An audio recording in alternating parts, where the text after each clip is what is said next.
আপনারা কি জানেন দুনিয়াতে সবচেয়ে কুৎসিত ব্যক্তি কে এবং কিয়ামতের সময় সেই কুৎসিত ব্যক্তিকে কার চেহারায় জীবিত করা হবে?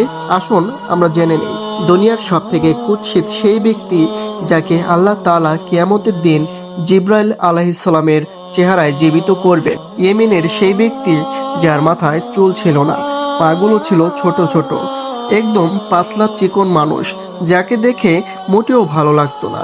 একদিন রাসূল সাল্লাল্লাহু আলাইহি ওয়াসাল্লামের কাছে আসলো, জিজ্ঞেস করলো, হে আল্লাহর নবী, বলেন আল্লাহ কি আমার উপর কোনো কিছু ফরজ করেছেন? নবীজি সাল্লাল্লাহু আলাইহি ওয়াসাল্লাম তাকে তার ফরজ কাজের কথা বলে দিলেন।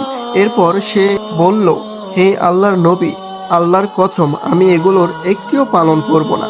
রাসূল সাল্লাল্লাহু আলাইহি ওয়াসাল্লাম জিজ্ঞেস করলেন, কেন? তখন সে বলল, আল্লাহ আমাকে কুৎসিত বানিয়েছে, কেউ আমাকে পছন্দ করে না, ফলে আমি